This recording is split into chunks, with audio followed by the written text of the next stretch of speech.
Well, welcome everybody. Thank you for being here today. We are talking today about transparency. And the reason this came up was I made an exciting trip to the UK last month. And one of my first stops was to get to meet Martina.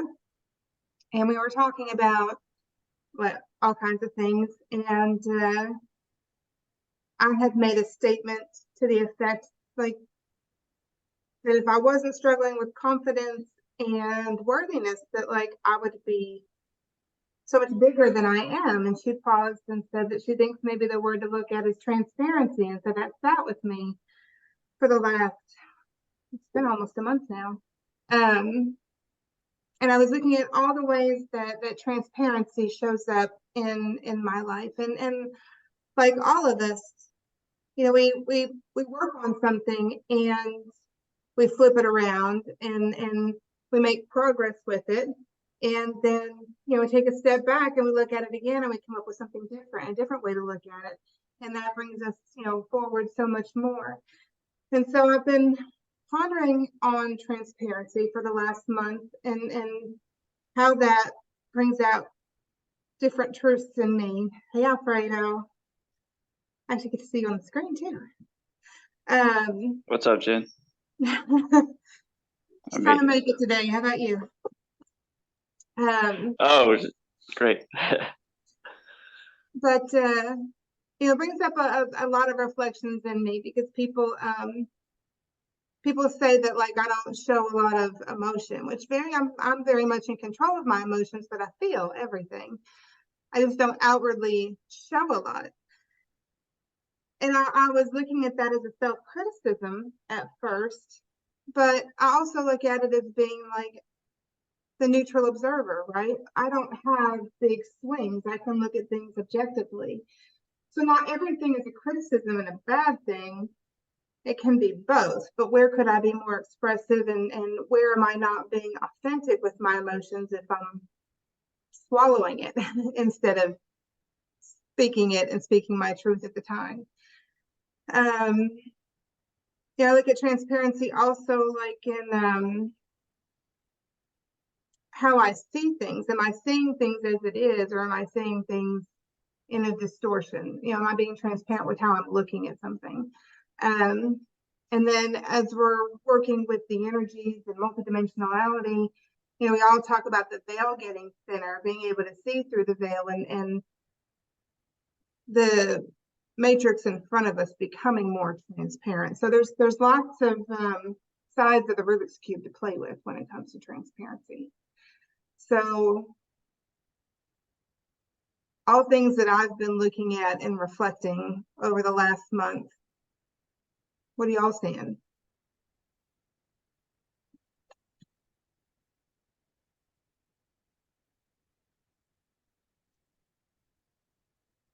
So, sorry, did you ask a question? Was there a question? Yeah. As it relates to transparency, how is that showing up for you lately? How does transparency show up for you? So, okay, well, I kick it off then. The veil for me, it's the transparency of the veil has come down. And you know, I say that still working on the emanation of understanding what that actually means. But for me, once the veils are down, and the veils for me is like, you know, it's the old belief system that we're living in one realm, in one reality. But once you start looking at it from a multi-dimensional perspective, it's like the past, all your multi-dimensional aspects are going to show themselves. So just like what you said is like, you know, what you're perceiving in this reality might not actually be sourced in this particular dimensional reality, because it's something from the past that's coming up that you haven't considered yet, because we're still not necessarily, you know, appreciating that everything happens simultaneously. And that's where ancient old stuff coming out, because everything is becoming more transparent. Transparency for me is probably present moment living.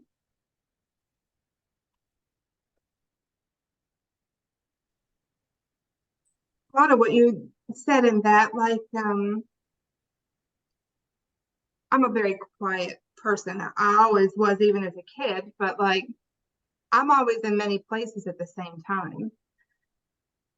So being present, I can be present in this moment, but like in the background, I'm in 4 or 5 different places having completely different experiences.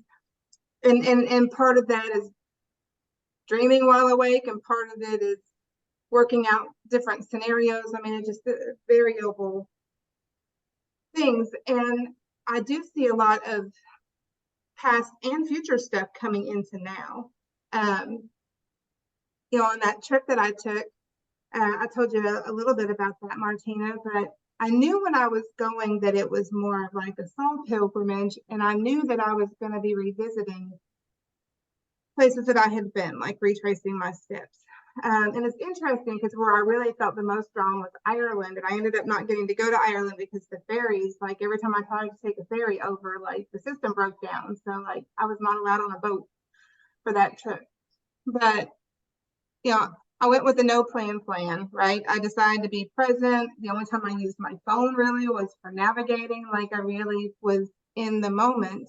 And I would just check in and I would say, where am I going next? And I would be led to the next town where I would find a life that I had seen in visions or in a QHHT session or something like that of mine. And it looked, but the place was as I remembered it. And I could realign my present body with that body in that moment. And I picked up all those parts of myself. And I came back very different person than I left. And so we are picking up those pieces of ourselves as we're going through whatever journey we're along in this moment. We are picking up those pieces of ourselves and bringing them back into now for whatever we're going to use them for as we go forward, I believe. So how does transparency, present moment living, then impact on your experience from now forward? Does transparency impact on our experience? Part of it is lifting the veil between all those other pieces, because we know all of our lives are happening at the same time, but we think of them as past, but they're not past, they're now. And so when you lift the veil between them, you bring those experiences and those memories into the now. So there's transparency in that fact. And then just being present opens you up to being able to see what's right in front of you, instead of the distortion of whatever anxiety or worry or scenario that you might be assuming could happen. Like you don't have the intrusion of other things. You have just what's immediately in front of you when you're present in the moment of now. For me. And that's, I think, that interesting thing, isn't it? Because of the transparency of this consciousness that we actually haven't seen, it's like whatever we have in front of us right now, it's almost like, it's like a nail. You see the top of the nail, but it goes all the way up and down, left and right.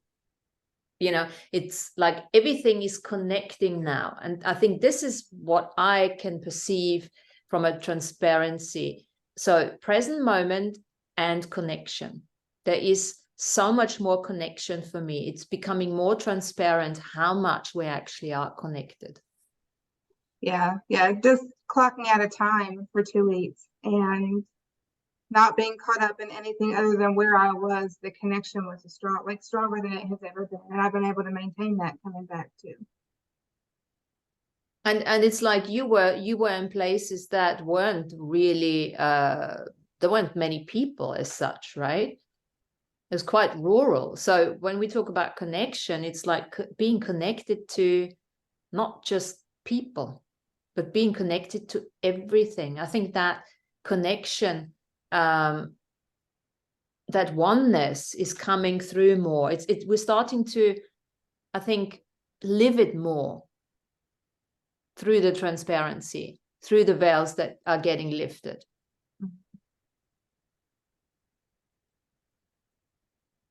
It's hard going from being in your own energy, because I was on a camper van too. So like I wasn't even having to stay in hotels where there's all that residual energy of everybody else. Going back to like home and work and being in mix with other people. Some of that was a hard transition, but it didn't feel as good because I was so connected with myself outside of my body and the land and the animals. Like I was able to feel a truer connection with nature than I normally would, because I didn't have as many distractions and as much of other people's energy around. And so adjusting back to that, but while it would be wonderful to like stay in that all the time, right? Like live the hermit life. That's not what we're here to do. That's not what I'm here to do.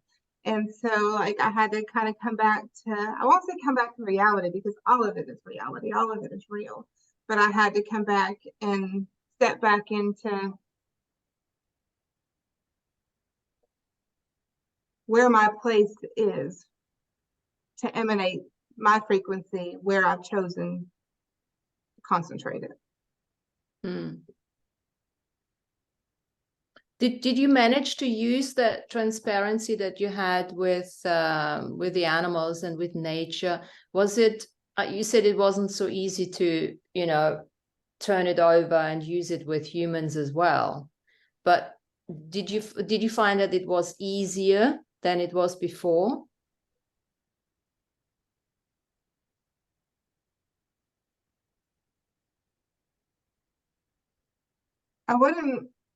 I don't have an immediate comparison to like my transparency, my connection with the natural world versus like the societal world. But I will say that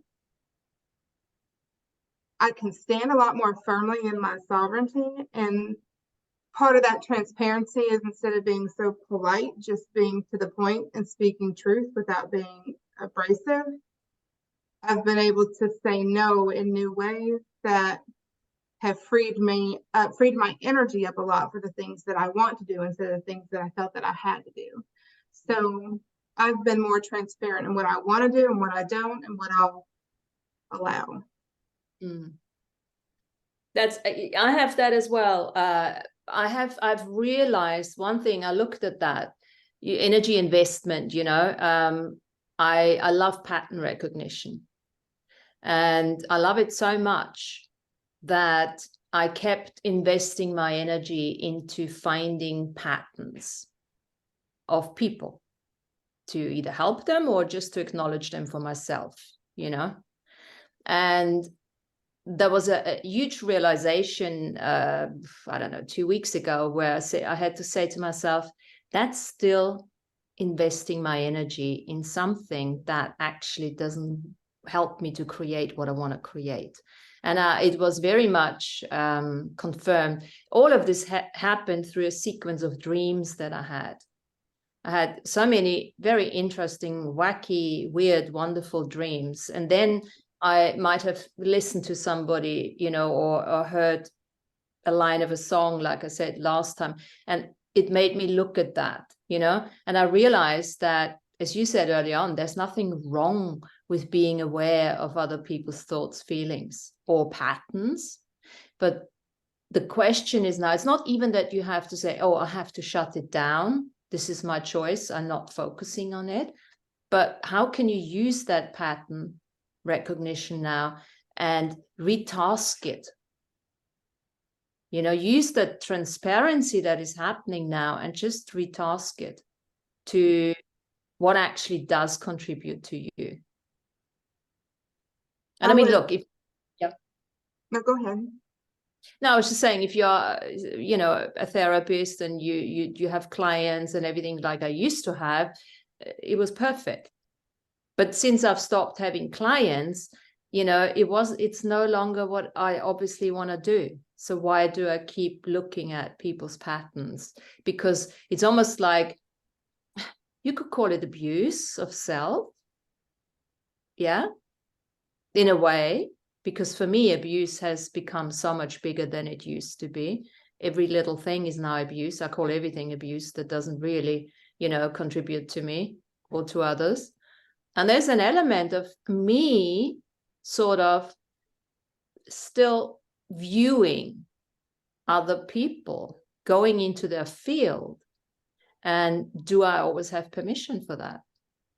So there's an abuse towards there, just because it gives me some sort of satisfaction to be a little, forensic bloody therapist, and I'm not even getting paid for it. So there is that abuse that I have inflicted onto other people by, that's the old fixer, the old, can't call it martyr anymore, because it's no longer that, oh, I need to help people like that. I'm just curious. No, that's no. And it really takes me away from what I want to create.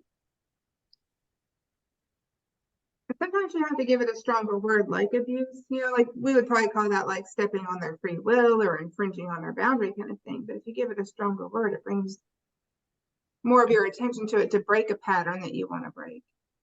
Yeah, and I do it from a transparent perspective. That's just pure transparency for me, because I can do this as a sacred neutral observer. Yeah, so I'm not necessarily even stepping on their toes when I do that.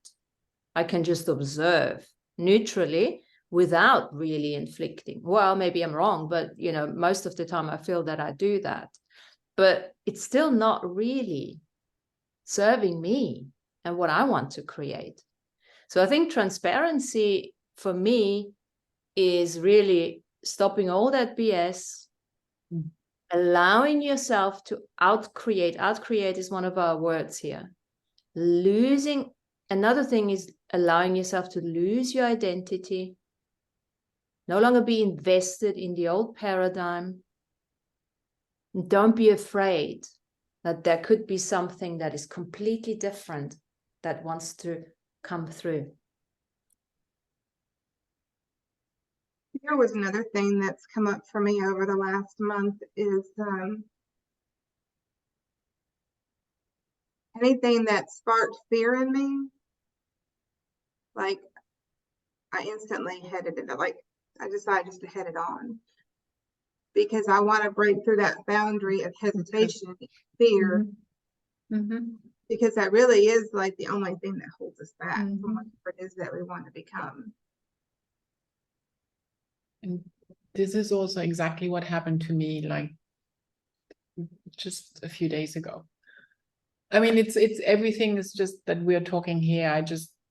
The transparency, like I said before we hit recording, it's like I am this colorful, outspoken, extroverted person. I just locked it up for a while. I locked it up in a sense to be like, now I'm in this managerial position. I have to please people. It's the old pleaser, that is coming out again and again and again, who was being put in the mainstream, to be with the mainstream.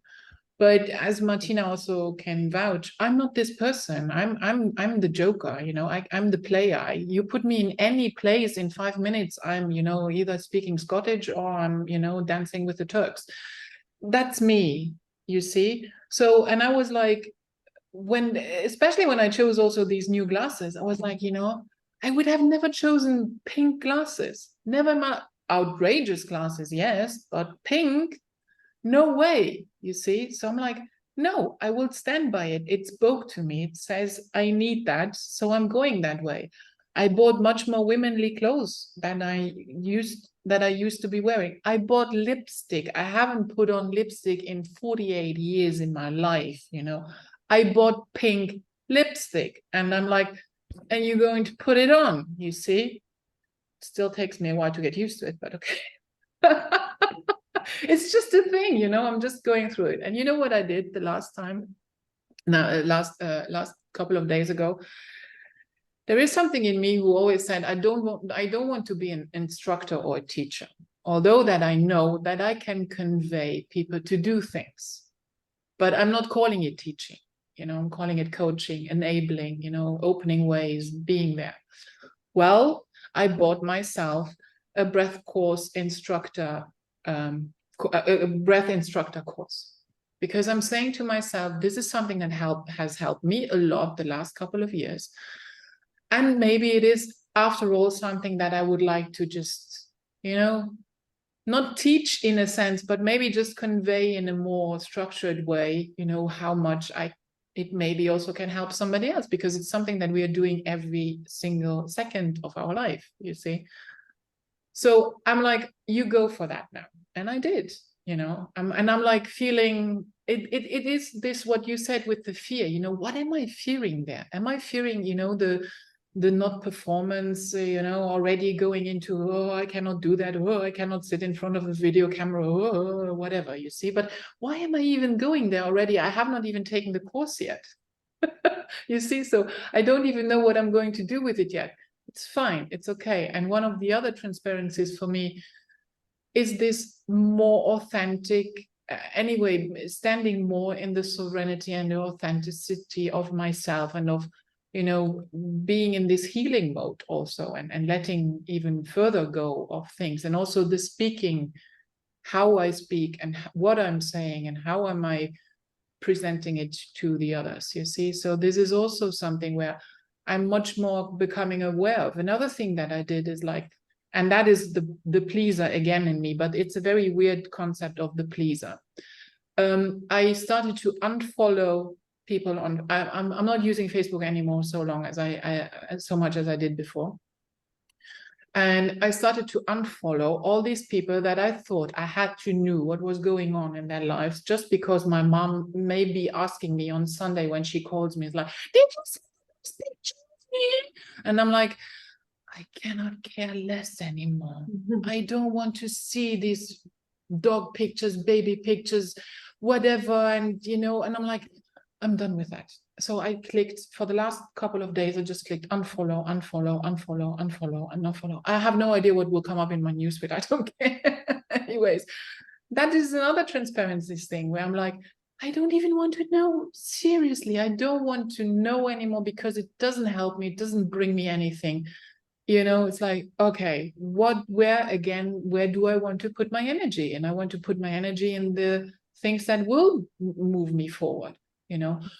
Looking at your artwork again, it's like, yeah, it sparks again the interest in me doing art again, but in a completely different way than I used to do before, you see. So that's good, that's helpful, that's bringing things forward, you see. So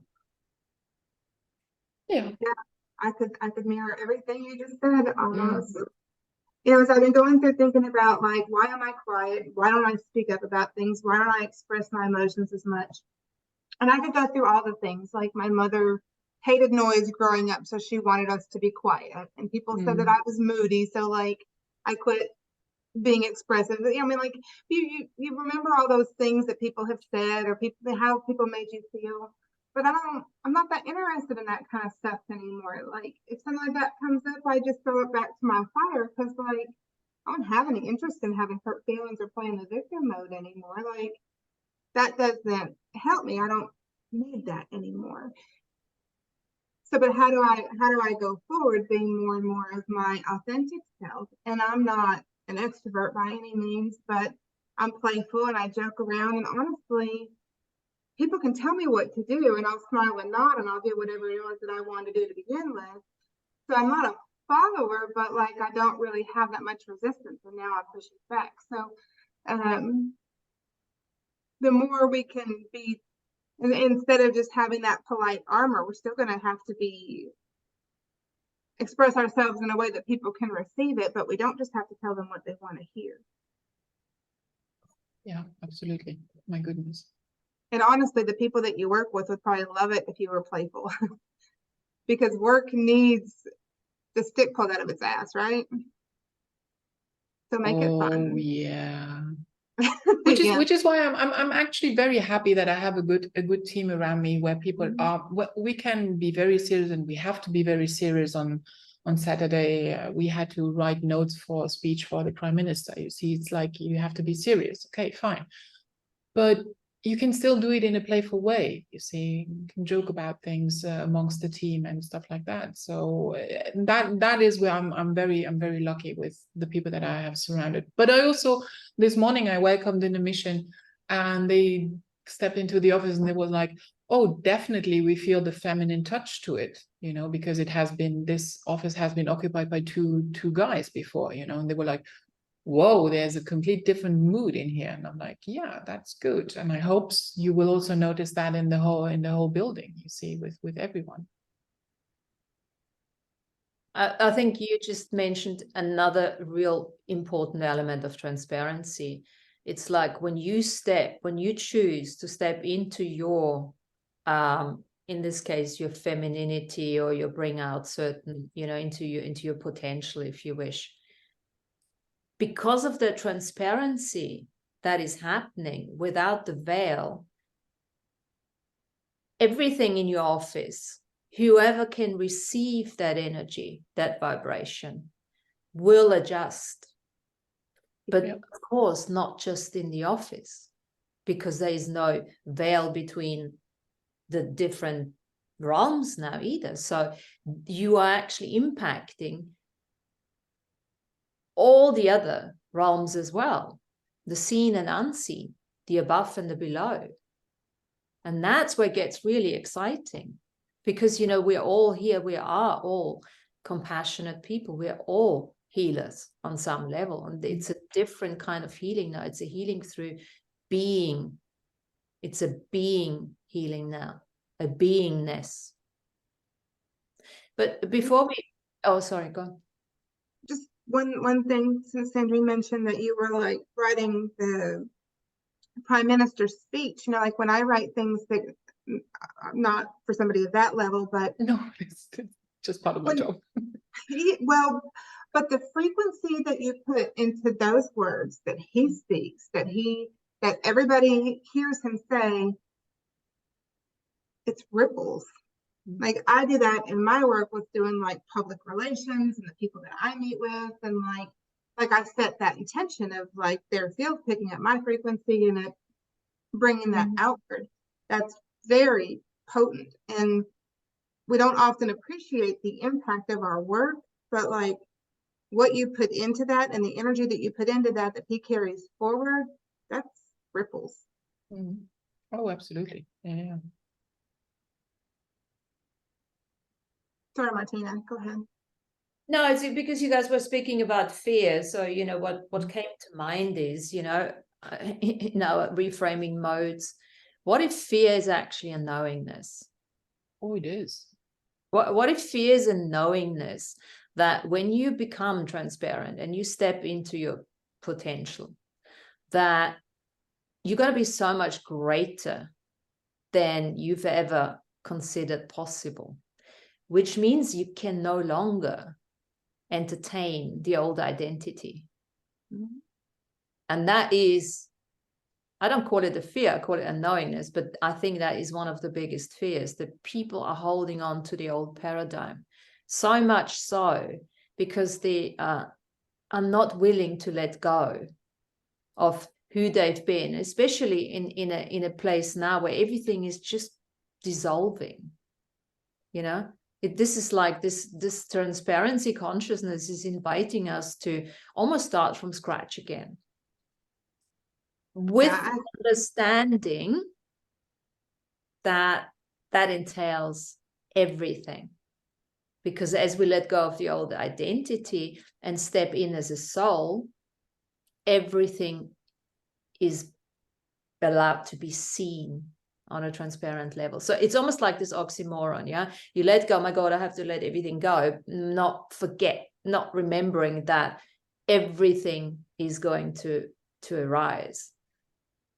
I had that same awareness a couple weeks ago. The more I kept, whatever came up for me that kind of created that resistance or that fear, that I just pushed through whatever it was. I just went ahead and did it so that I wouldn't have any fear of that anymore. I had that same awareness, like if I get through all these, I'm going to almost completely change the path that I'm on, right? Because the path that I'm on was based on the the checks and blocks that I had put in front of it. And if I blow all those up, then like, I know I'm changing into something much bigger. And not only did I have to accept that I was going to be so much more and bigger, but with that comes like that much more responsibility, right? But it didn't take me long at all to make peace with that. And I could see the level of vulnerability that was going to require. And even that I was okay with, because what's it matter? You know, if you put yourself out there and it's not well received, what's it matter? You're still you, and you're still going to do what you're here to do, whether or not that one person that had the resistance didn't receive it.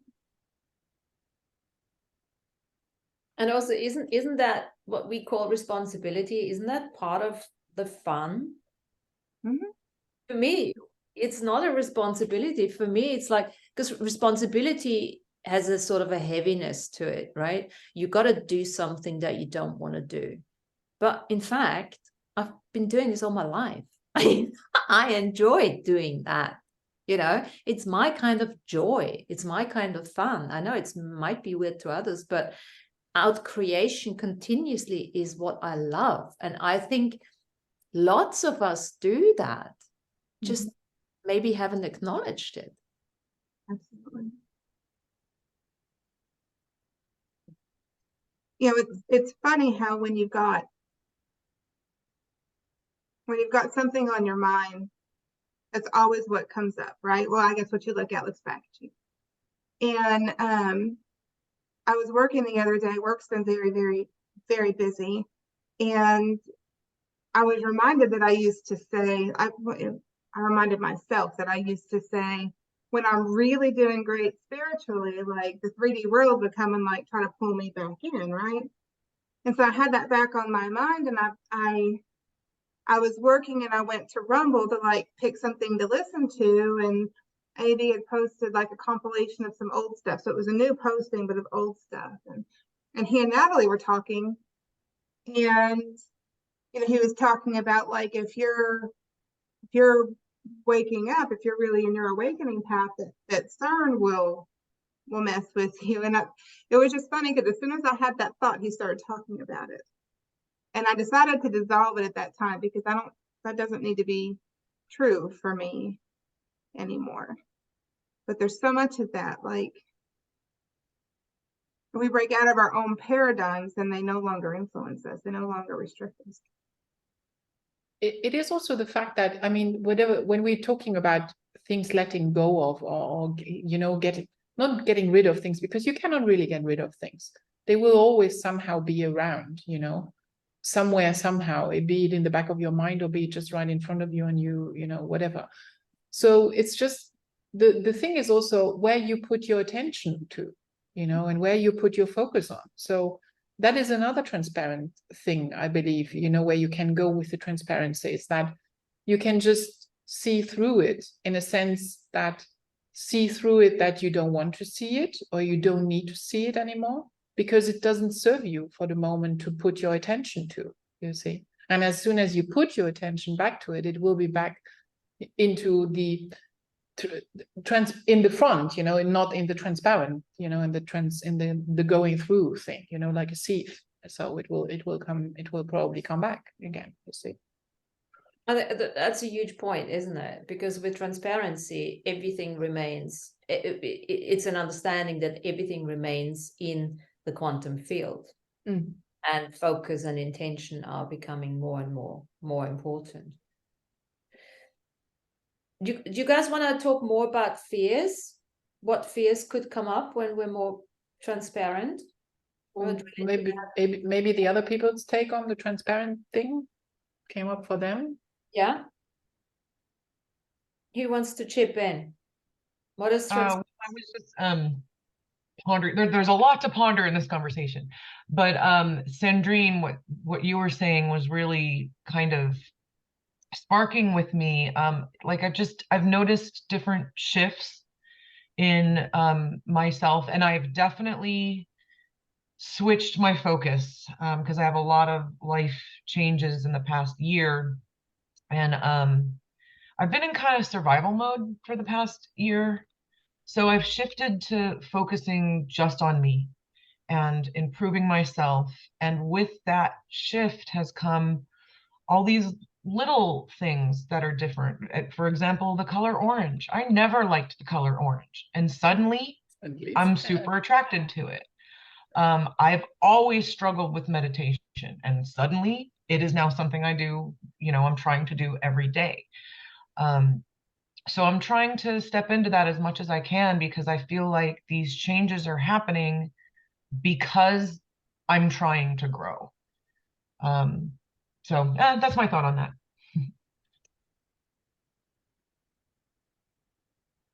Like it. Colors of American that I was thinking about was transparency also, because the more I do lift the veil and I let the veil dissolve, like the more I can see color where there's not color. But this see the world differently.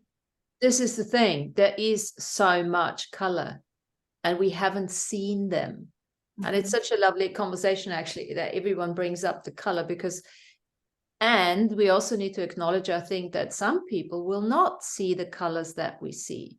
It's almost like, when you go out into nature now, or it don't have to be nature, but that's an easy one. You look up into the sky, or when I look at Lana's pictures, sometimes like, wow, there's something she's seeing that maybe she hasn't shown us before, but this is like, wow. But lots of other people could look at that and can't even see it. And I think with the veil, because every dimension has a different color, right? We're talking about the 8th color of time, and I would almost say we've gone well beyond the 8th color of time into the 9th color of time now, whichever color that is for us. And we're gonna, as you guys are saying, we're starting to wear more colors, just become more aware, and also the awareness of the joy or the experience every different color gives us, depending on what you're wearing. That's a really cool little exercise to do. Have, like Jody says, for me it was yellow. I couldn't do yellow until I thought, no, I'm not doing this. I can't do something. No, I'm going to do it. And then I bought myself the yellow, like bright yellow. And I still did networking at the time. And I wore it. I walked in there and everyone was like, wow. And I'm like, oh my God, I know I shouldn't have worn it. And it was the opposite. It was so me. I just had not been transparent about that. And orange, Jody, is all about joy. It's all about joy, the sacral chakra, and the sacral chakra is connected with the throat chakra. So it's all about speaking one's truth. Coming forward with your voice being heard. It's warm like the sun. Thank you, Martina, for the nice compliment on my pictures. Appreciate that. One of the things I noticed when talking about colors is that this summer, I kind of, maybe because my whole perspective is shifting, I noticed a lot more green in nature. Whereas the green used to, I guess, maybe was dull in color. But this summer, I can't help but notice how vibrant the green is in all the plants and trees and the vegetation. Like I live in the country. I live in the town, but when you go out driving, it's all country. So there's a lot of corn and beans being planted, and I can't help but notice how green everything was and still is certain parts, but it's coming to be fall season now. So there are many places where it's still so vibrantly green. However, there are places where it's drying up now, and which is natural for it to do that. But this was something that I took notice of this summer. I mean, I took a few road trips, different places, and throughout the whole time, this was something that I was paying attention to. I mean, I didn't mention it to anyone, but I was taking this information in, and just, you know, being in the present moment, just enjoying what the reality is presenting to me. And I take that as something extremely positive.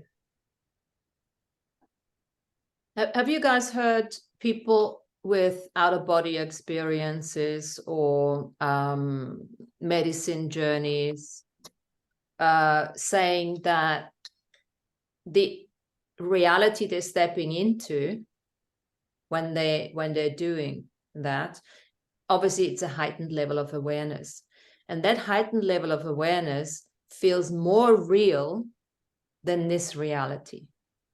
And I have to say, with my medicine journey, I felt that too. That when I did the ayahuasca journey my first time, and I was expecting something, you know, I was expecting colors, this and this and this, and I didn't get that. But the reality I found myself in was so real, so real, so I was so aware what everyone needed and things like that. So it felt more real to me than the normal kind of reality. So these colors and that perception of nature and the way we are perceiving people with much more transparency and with much more presence is confirming your level of awareness is heightened. And the more those levels of awareness heighten, because we're letting go of our old belief system, because we're allowing ourselves to outcreate our old identities, we're merging with, officially now, more consciously with the etheric body and with the astral body. And it's not a disappearing from this place. It's actually a being much more grounded and enjoying the colors. I was noticing that Saturday, Law and I went hiking, and I found it funny that like I've enjoyed hiking in my area since I was old enough to drive. Like I'm an hour from the Great Smoky Mountain National Park, but there's like I'm bound by the Smoky Mountains, the Appalachian Mountains, and the Cumberland Mountains, and so I've got like I'm in a valley, and I've done all this hiking in the Appalachian Smokies, but I didn't really do much in the Cumberland, so I started to explore it there. Totally different energy, a lot younger energy. Not that there's not ancient places there, but like the elementals there aren't as old as they are in the Smokies. But I went to 2 trails on Saturday that had waterfalls, and the second trail that I went to, I was noticing through both of them like how much greener green was. Like the vibrancy was turned up for me, and it wasn't even sunny, but everything looked like the sun was shining on it, like it was sprinkling on and off. But the second waterfall trail that we went to, like the waterfall's right at the beginning of the trailhead, and as you go down, like it goes further down into the pool. But the force coming off of that waterfall, like you could sit and just put your hands up and you could feel like the data hitting your palms. There were so many ions in the air, just like the force coming off of that water was so thick and powerful in a beautiful way. Like for me, it was really opening my heart. And my friend that I went hiking with, like it was really blowing up her third eye. Like it was just that impactful, that potent. And I mean, I go hiking all the time, and I go to waterfalls all the time, and that was the first time I've had that powerful of an experience. That again just confirms the merging, the more conscious merging with your etheric body, because the etheric body, the physical body, is linked to this realm that we can see, but the etheric body is linked to all the different elements, to all the elementals, to the dragons, to the fairies, to the gnomes, to all of that. And as we are stepping closer, and I know we're always together anyway, you know, otherwise we couldn't be living, but you know, just from a, you know, understanding perspective, the more we're becoming more etheric. That's what you're saying. You're becoming more etheric, so you're having more, the experience becomes more transparent. The etheric experience is becoming more transparent. But this, yeah, I could play with that energy with my hands, and I could like direct it at my friend and she could feel it. Like it was just that, it was almost like Play-Doh you couldn't see. But this is so important to acknowledge, because, you know, when we talk about we're becoming, we're living as a soul with the human body expression, with oh my God, what is that? What is that? Well, it's that. It's that. It's exactly that. That's part of that, living as a soul, because you're starting to experience more the etheric realm and the astral realm. And then, of course, the question needs to be asked, how long have we been doing that without acknowledging it? So are we actually searching for something that we've innately been doing all along and probably made ourselves wrong for it? This is actually what I strongly believe in, is that, you know, this is and Jen, thank you for sharing this experience, because it just helps me in reinforcing my belief that for the moment anyways, I'm not being called by the ayahuasca or whatever, you know. It's not where I want to go to. I don't know. It's something I'm not being called to, so I'm not going down that road. But I know that there is something around me that I can play with this energy. And I'm very happy that you just, I mean, you had this experience playing with this energy without anything. You were just heightened your experience and your focus to the attention to what is in front of you. And it was there. And it's this magical thing that we completely lost somewhere, somehow, which is why when we talked the last time about lost technologies, this is what I mean a little bit, this getting back this, you know, this Fingerspitzengefühl, you know, to actually, you know, play again with it and be aware of it. And because I do believe we have it all in us. We just need to switch, you know, flip the switch and let it happen and let it go through us. I mean, every time that I'm with a dog or some, you know, with another being, I'm like, I know there is something. I know that there is an understanding somewhere that we can get, you know, that we can get along with each other, and that we, you know, it's just there. And even the birds, you know, I have the feeling there is one bird around here, and he's just here because sometimes I speak to him, you know. But that is, you know, the thing where I'm like, there is something there, and I'm very happy that you shared the moment in a sense that it can come naturally to us. You know, we just have the heightened sense of awareness to actually play with it and be aware of it. Beautiful.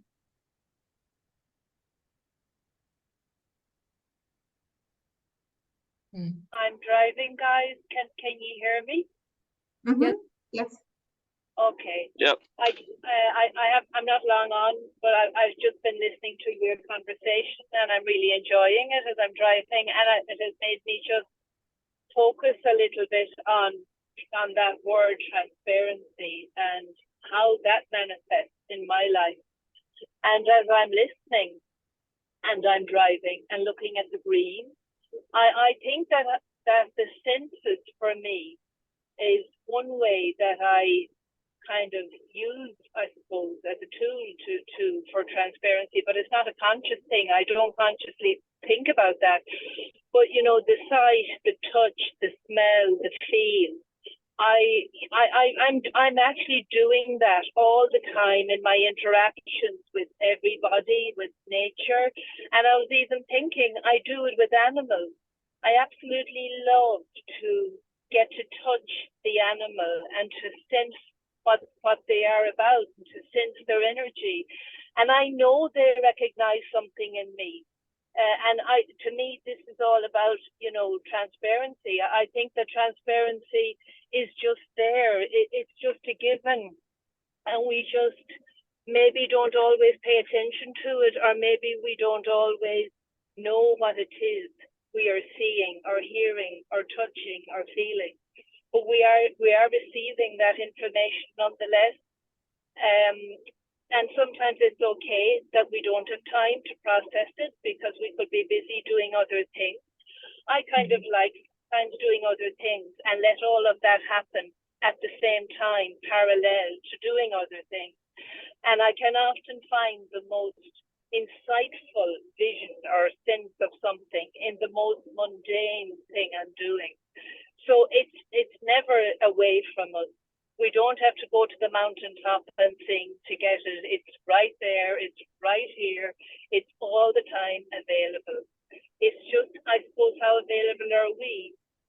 And it's okay. It's okay whether we are or we aren't, because actually we always are. We always are. It's just that we're not always paying attention to the fact that we always are. And that's okay too.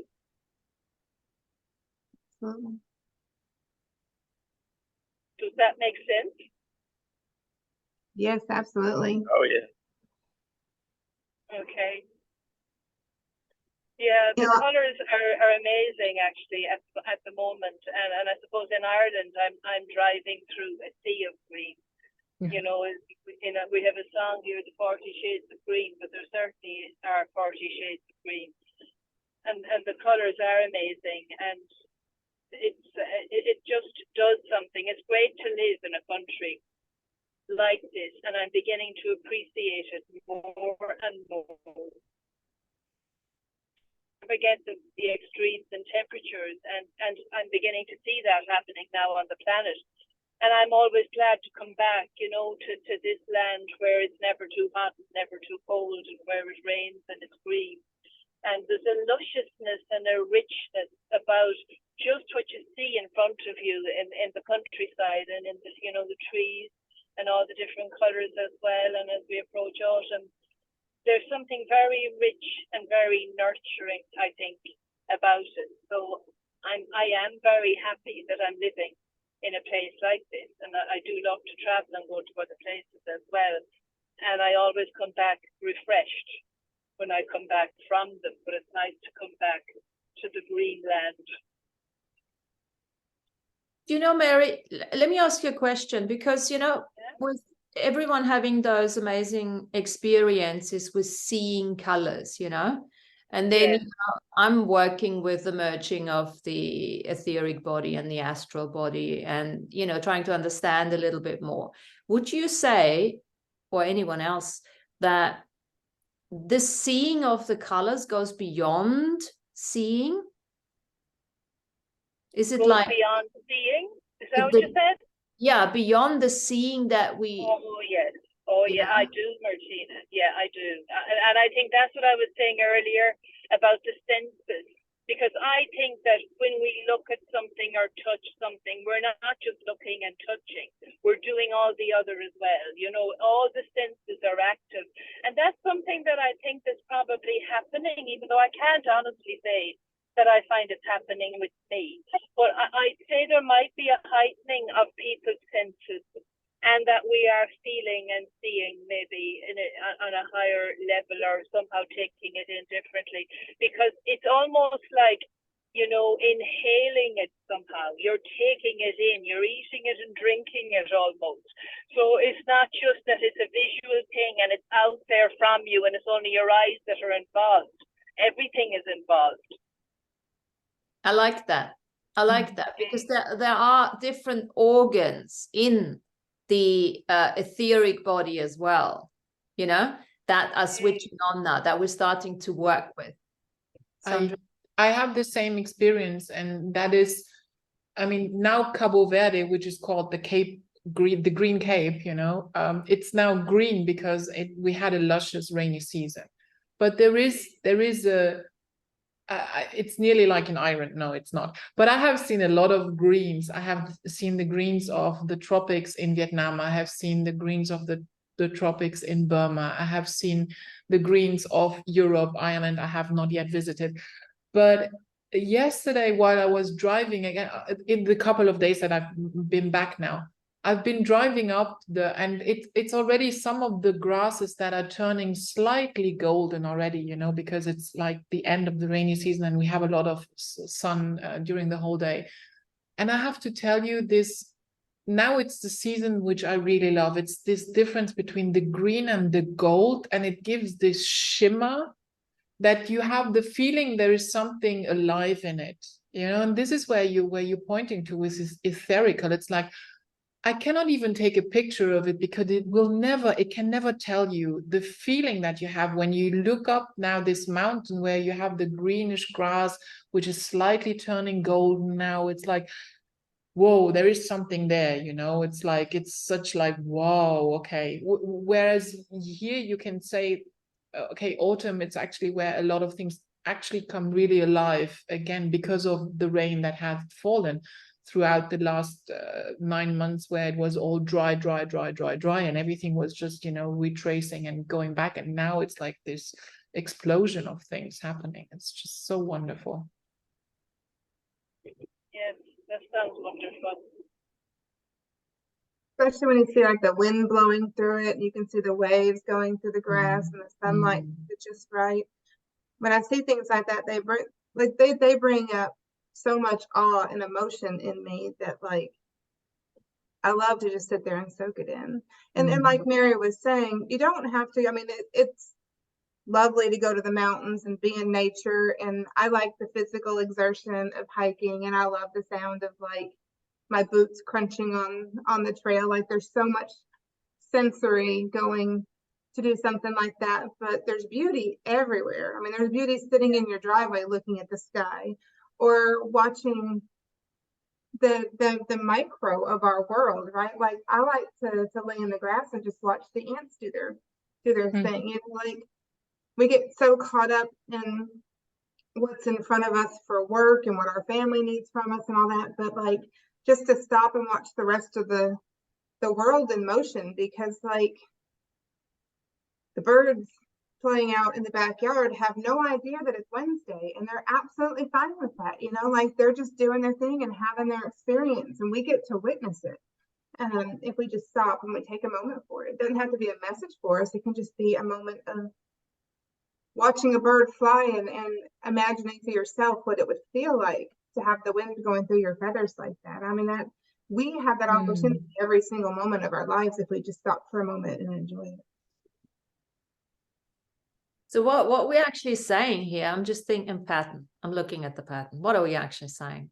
We're actually saying, in my world, we're saying that transparency goes beyond thought. Because there is actually no thought when we're having these experiences, right? And I suppose what I've been trying to get beyond thought is looking for clues, you know? And I can't do it every day, but someday I can just be so present to look for clues.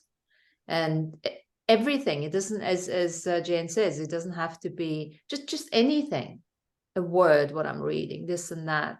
And then I realized, after doing this for 2 days, I realized, oh, I wasn't actually thinking, because I was hunting for clues. I was so present with everything. And then the thinking maybe comes in when you're trying to put the clues together, you know? But I think transparency is going beyond thought. Sometimes I try to allow myself to not think and just feel. And I think that is when the veil lifts the most for me, when I push my thoughts aside and I open myself up just to feeling. And if I were going to put another word to it, because a word for me this year is learning how to receive, because I give a lot, but I don't accept a lot. So just receiving the experience of that emotion or that moment of something beautiful, or learning something, watching a grasshopper do its thing, like that's an exercise in receiving, even if it's small. I like the word witness, You just Yeah. mentioned earlier on witness. I have to I say wanna that say- a lot. I'm sorry. Go ahead. I just want to say that when you talk about transparency, for me, one of the things that came up with the question of transparency is, how is transparency showing up for you? And one of the thoughts that came to my mind to answer that question is by being patient. When you're being patient, things get revealed to you, whether it's in a good way or in a bad way. You just have to be patient and watch. Be alert to what is going to be revealed to you, and you become the witness to what it is. So there comes in the word witness. So yeah, just being patient reveals a lot in a transparent way. Sorry, Sandrine, you can. No, it say was anything. for me inside. I mean, I'm resonating with what you're saying, because for me, you know, when insight comes is when I stop thinking.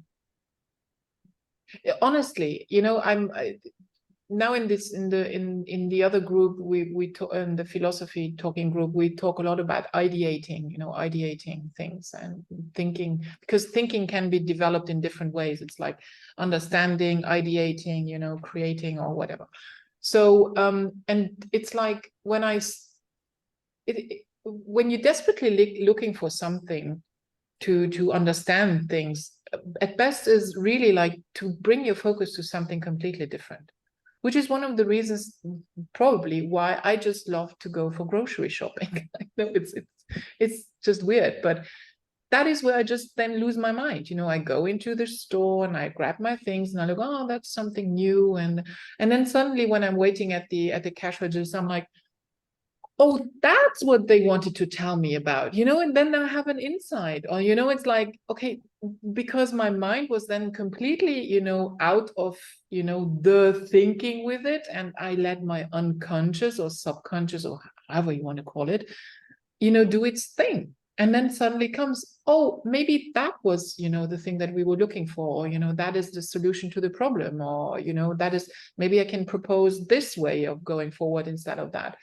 And it happened to me so many times, and that is one of the pattern. I'm like, I'm just going to trust the process. You know, transparency has also a lot to do with trust in a sense as well. I mean, now that it's coming up, you know, it's coming, you know, in that line of thought.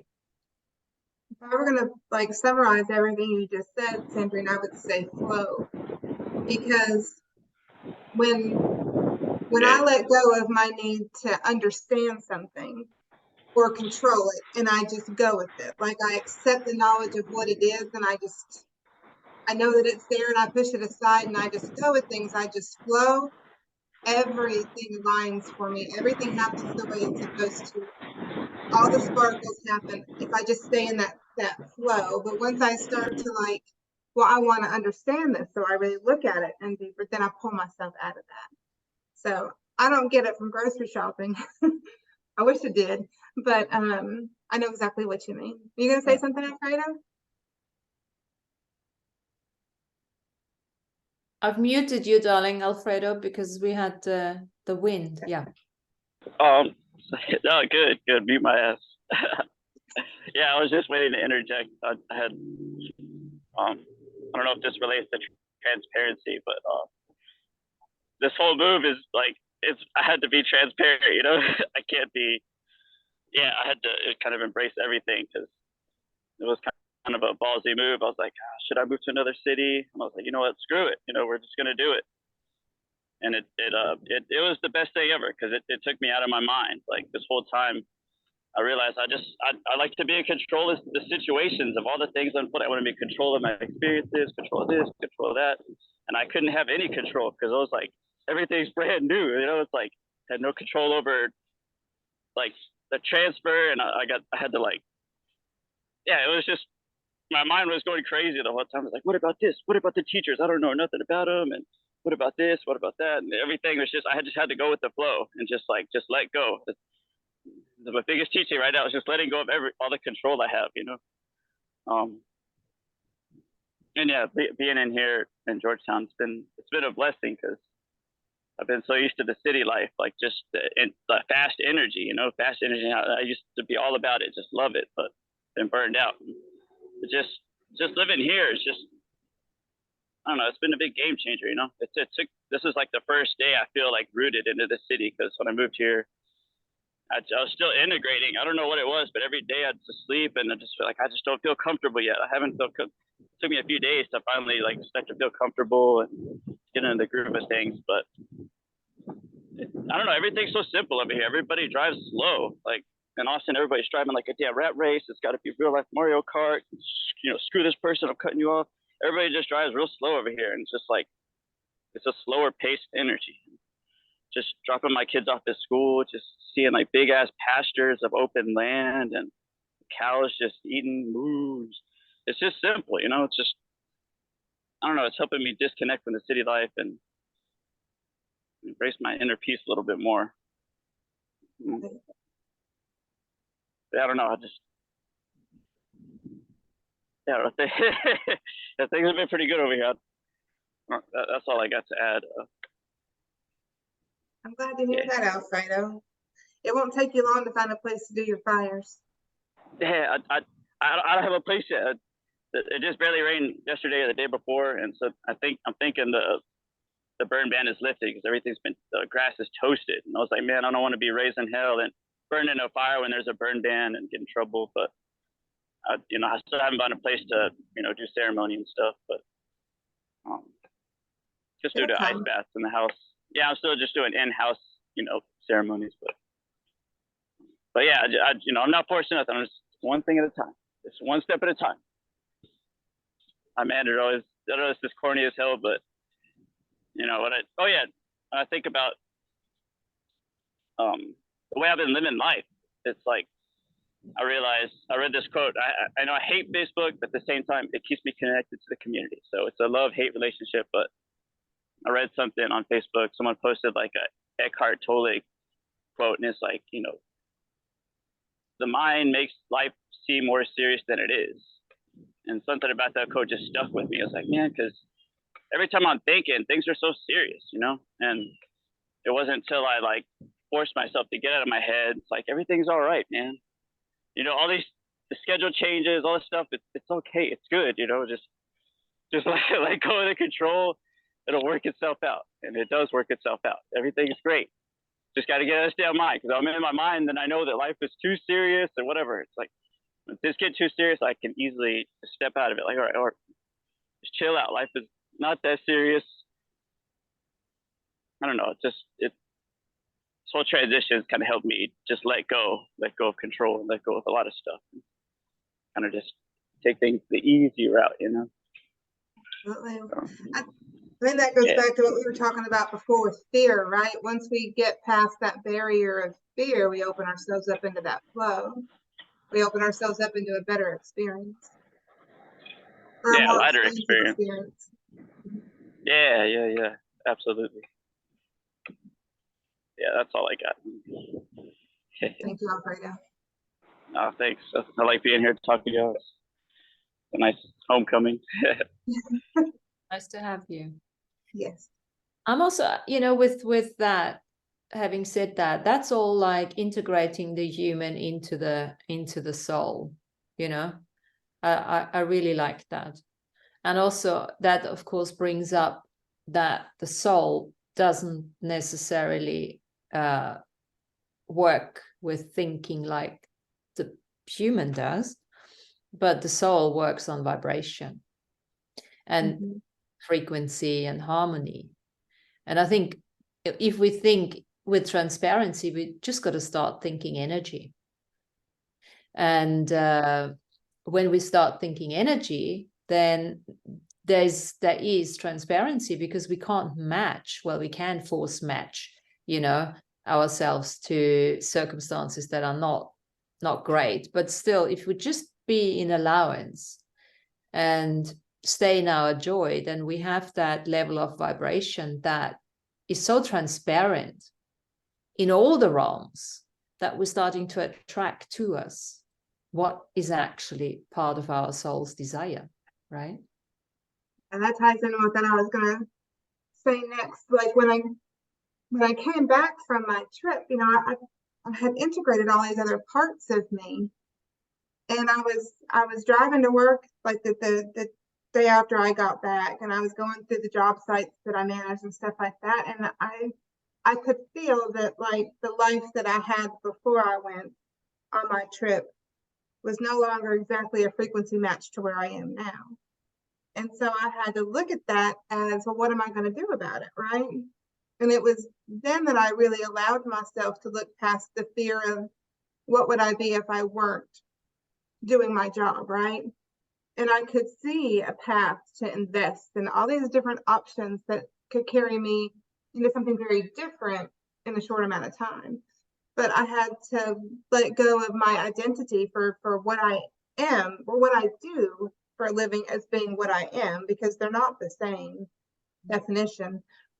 And that I could do something very different and still be fine. Like that fear of money is really deeply rooted in us, but it really is flimsy when you look at it, because you can make money doing a million different things. You don't have to do just what you've chosen up until now.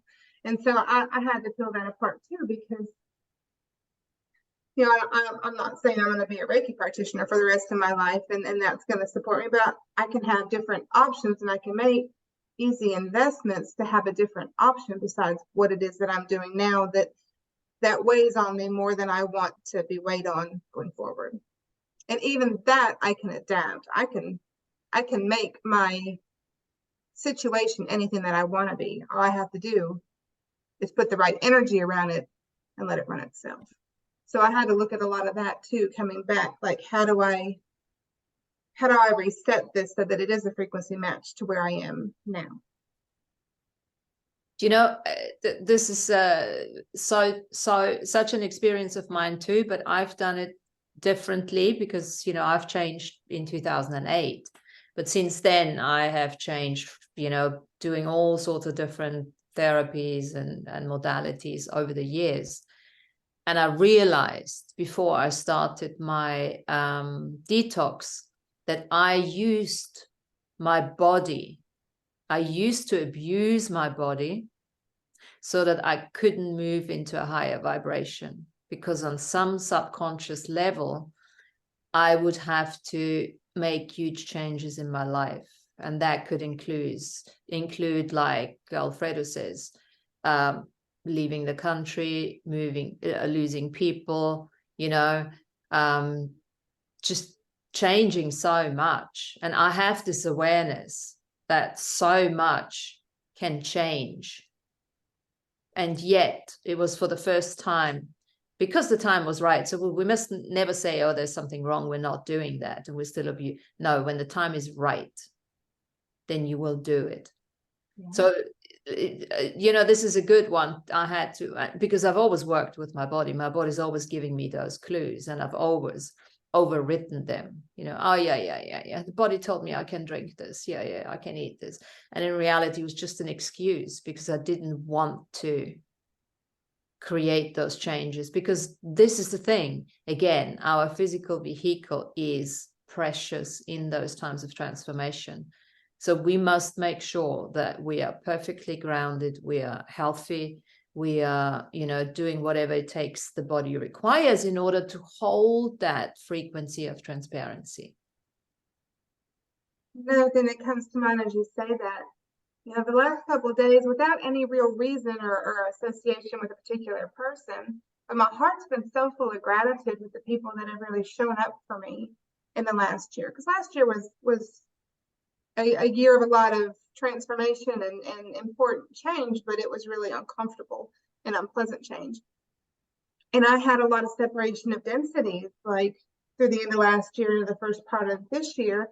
And that can be very painful to go through when people do start to lose people that, when you start to lose people that are important to you, it hurts. But at the same time, if you step out of that, look at all the new people that are coming in and how they show up for you in your life in the ways that you need them to. So like that's been really present and prevalent for me the last couple of days, is the people that have really shown up for me, you know, including all of you and how much I love spending my Wednesday lunchtime with y'all. So thank you for that. No, thank you. Thank you, Yeah. guys. Yeah. So is there a difference between, that's the question that came up for me when I looked at transparency.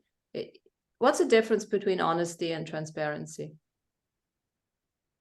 You don't have to be being dishonest to not share and speak your truth. Transparency is more of the outward expression of that truth to me. Even if I don't have to speak it, I can emanate it.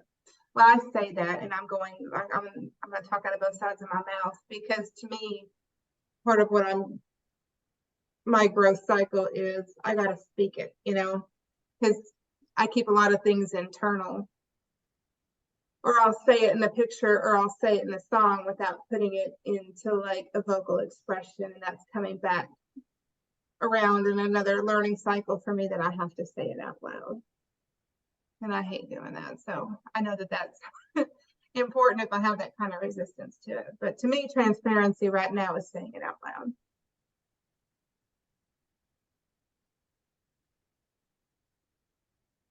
Anyone else?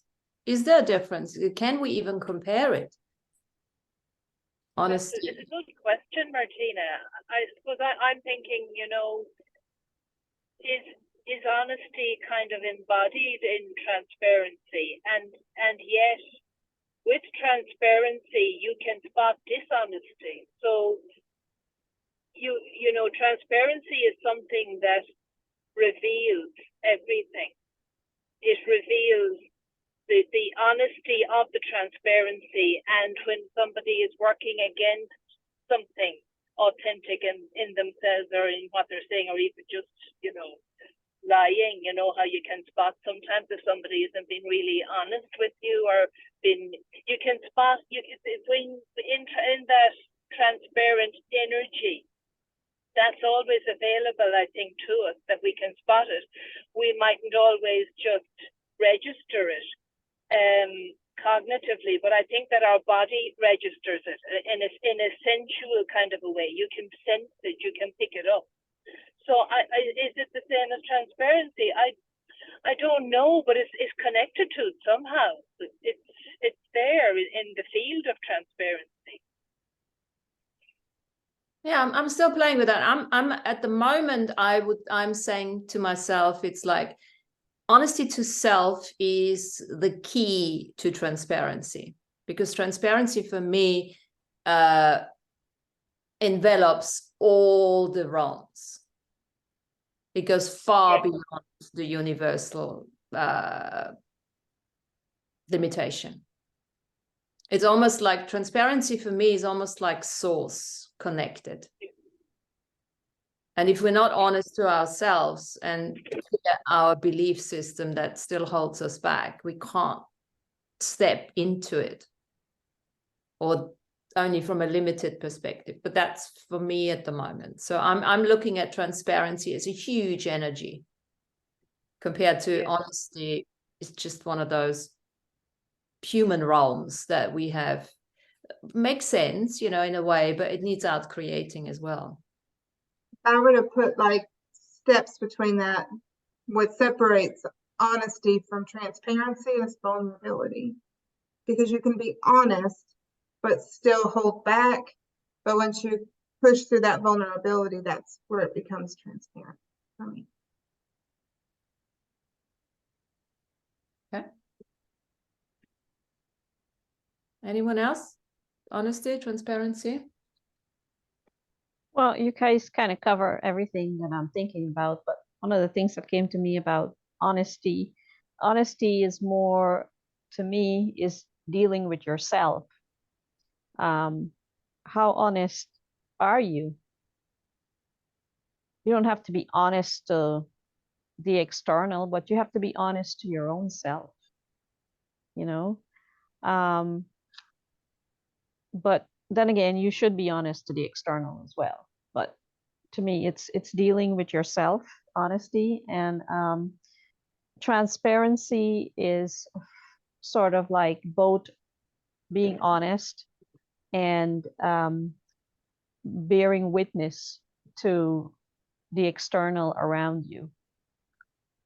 And that's how I feel that once you're being honest, that you want to see what is real around you, then that transparency comes forth and you can become the witness to all of that. And then you can then decipher whether something in that's being transparent is a good or a bad, or is a neutral, or you know, something of that nature. If you get what I'm trying to say, I'm not explaining myself very well, but my thoughts are there with what I'm thinking about. I understand what you mean, Lana. I'm sorry, Jen, what? I understand what you mean. I think you said it very well. Okay. Thank you. Yeah, I think transparency includes everything. Mhm. A bit like consciousness, it includes everything, judges nothing. It's all there because it's transparent. Yeah, right. Hiding, there are no secrets. You know, we're claiming our shadow aspects, we're claiming our gifts, everything's there. The past is right out in the open. We can't hide the past anymore. No point to hide our aspirations for the future, because, you know, we're all starting to become telepathic anyway. So, you know, we're starting in this place of oneness that we are, you know, already finding ourselves whilst we're still catching up with this transparency of consciousness and integrating it into our daily lives. There's nothing that can be hidden as far as I'm concerned. That's that transparency. So it's not even the point to go there. And I think honesty for me is really having my own back, not expecting anyone else to stand up for myself. Having my own back. And in order to do that, I need to sort of have some clarity and focus. And that's an interesting one. How can we have clarity and focus in an energy of total unpredictability? That is okay. Before I leave you guys, it's like this sovereignty thing, you know, the standing in my own 2 feet and in my body and in my space and everything. This is where all the transparency comes now into for me as well. It's like, you know, I have to take the responsibility what is for me, because what is outside of me, I have no impact on it. I am so fortunate that a lot of my career has been just managing unpredictability, because that is what I do on a daily basis. So I can live with that very well. So I don't, you know, I don't flip out if tomorrow, you know, somebody calls me and says, you know, whatever, you know, I'm like, okay, you know, we just step by step, we see what is in front of us. And that is something that also for my personal life is like more like my personality and personal situation. I had to adapt. Funnily enough, on the professional side, usually it's the other way around. When in your personality, you are so adapted and then you go into your profession. For me, it's like my profession actually learned me how to behave or how to deal with that on a personal level than I was used to, you know, through other patterns that I was in front of, you see. So for me, this transparency now becoming also more internalized. And, you know, internalized for my own situation. That is something that I really appreciate and can breathe much better, actually, you know, throughout. And that is where I'm going to leave you guys for today. Love you all. Bye. Thanks for Bye. Bye. Thank you. Yeah, I think that's also, transparency is also acknowledging who we are. I think we need to become really transparent. And it's such a lovely way of saying, I'm transparent of who I am. It's not, oh, I'm the best or this or that. I'm better than it. I'm just transparent. I'm no longer hiding. I'm showing you the cards on the table. You may like them. You may not like certain, you know, qualities, but that's just the way it is. And also I'm no longer, you know, in that place where, you know, I feel sorry for you because you have an abuse that you haven't dealt with yet. You might be perfectly happy with that, and that's absolutely fine with me. I can witness that. I can almost be in awe with that. And again, there was another dream that was blatantly teaching me that. It's like, okay, I get it.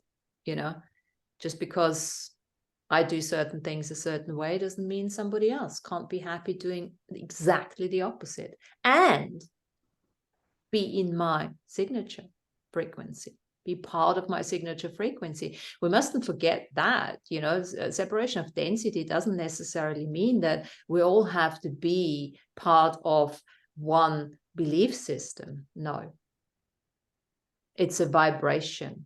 And the vibration has nothing to do with a belief system. The vibration has nothing to do with even ideas, what we want to create together. And I think that's another thing too. There is such a transparency in realizing that every soul is utterly unique through the journeys that we've been through. I agree with that. We're very unique in our own ways. And you know, and in transparency, when you're so comfortable with who you are and so unapologetic about who you are, it just is. It's not good or bad. We all have things that we can work on and things that are wonderful about us. But when the people that you're around are able to be transparent at that similar level in that same frequency, it doesn't matter whether or not you share the same belief systems, you accept each other as you are because you've learned to accept yourself. Everything is a reflection of how you feel about yourself, right? How you judge somebody else is what you're looking at about something that yourself that you don't like. So it really is just more sides of the mirror. Yeah. And we said that before, the mirrors are getting bigger or more universal. And just like Marissa's saying, it is easier to notice other people and their level of transparency. You really easily see past false fronts now. Energy doesn't lie. Once you become more aware of that energy, their level of honesty and their level of transparency is very evident. Mm. And again, I think it's going beyond the sensory system that we've known until now.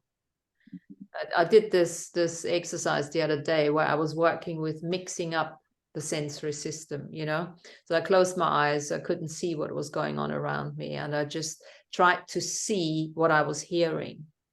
So playing with that. And then I was like looking and tried to hear what I was seeing. Or I tried to feel what I was hearing, you know. It was really interesting and how that impacted on my body. What did that do to me? I tried to feel, I heard the wind, but I tried to feel it, to really, really feel it, you know, in an attempt to play with different kinds of sensory systems to switch on. I did the same thing last week.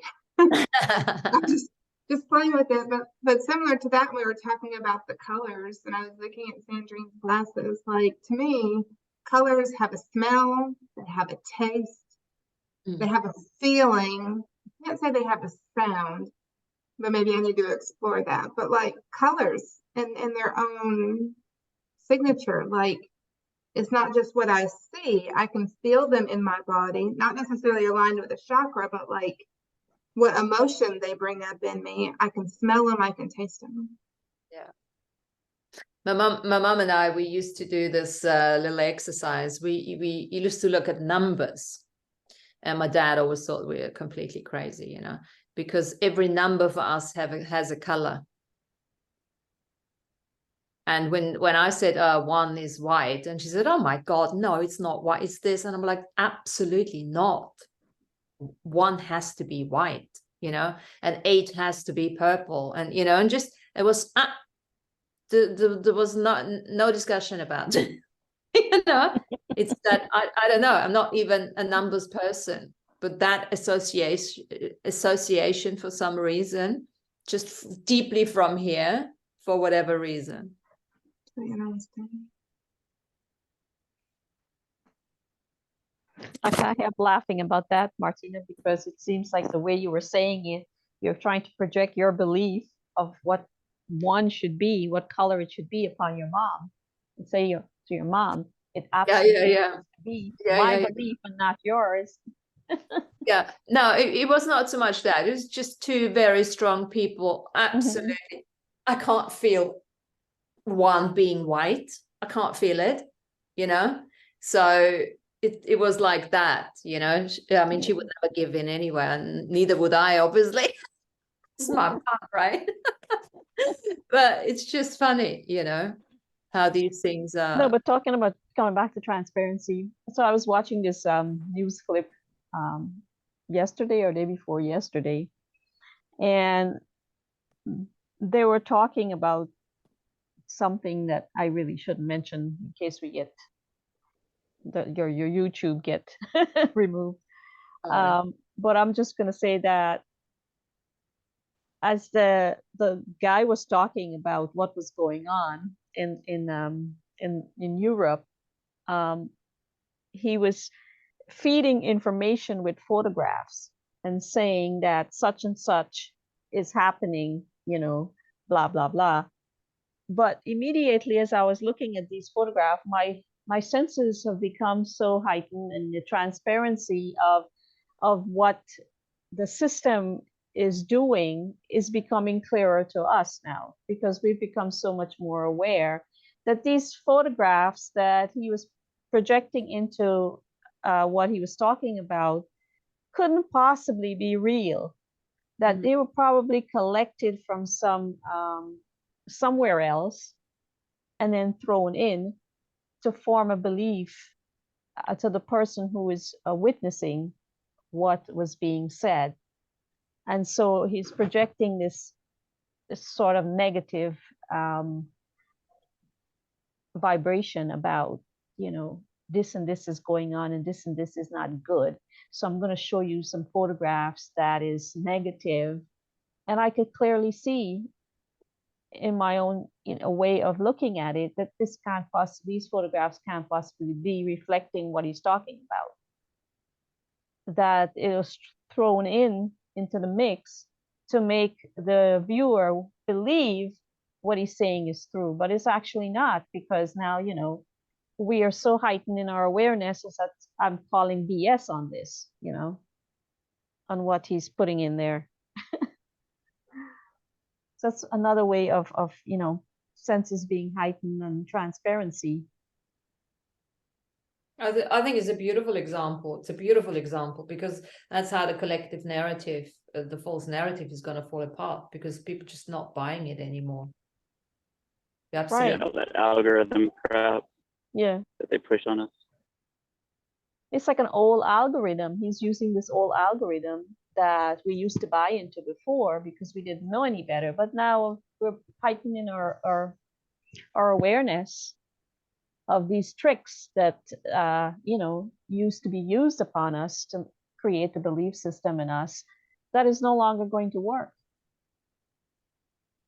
I mean, I could have took this photograph anywhere, you know, or someone took the photograph in a big city somewhere where people were having a party somewhere and doing all kinds of crap, you know, and then you take it and you're using it in a news feed to say this and this is happening, you know, here. It's not right. And one thing I would add to that, Lana, too, is that while there may not be a large percentage of the population that is expansive up to like this level, but the transparency of like the tricks that they're trying to pull with some of that stuff is being seen at a lot of levels. Like, it's very evident to the public what they're starting to see through in the media and some of the narrative and stuff like that. So they don't have to be at a heightened level of awareness. people at a lower level of awareness are able to see through some of that too. Yeah. I just think you can't force the vibration anymore in a transparency consciousness. It's going to get less and less. And what I love about this as well, as you say, Lana, it's like people just walk away. It's not even that, you know, they have to go into conspiracy, this or that. People just walk away. It's like, and okay. That's what I've always seen and what the outcome is going to be and what AV had talked about. And it's not that we have to fight the system exactly. We just have to outcreate it. What doesn't work for us anymore, we don't have to try to reinvent and fix. We just create something different that works better with where we're going. People will turn away from what's here and follow that, I think. Yeah, no, absolutely. I remember we did a show once, last year, a couple of years ago, about create and versus remember. Because, you know, almost I want to say we need to out-remember it. Because everything has already been created. We just have to remember that it's already been created, or out-experience it, you know? Because whatever has already been played out, we just have to experience it now differently, no? That's what I was saying last week with the fates. They were standing at a marker ahead of time, looking back on it, because it's already happened. Mm-hmm. Like, that's exactly what I was saying last week with the fates. Mm. Yeah, because it's already happened. Mm-hmm.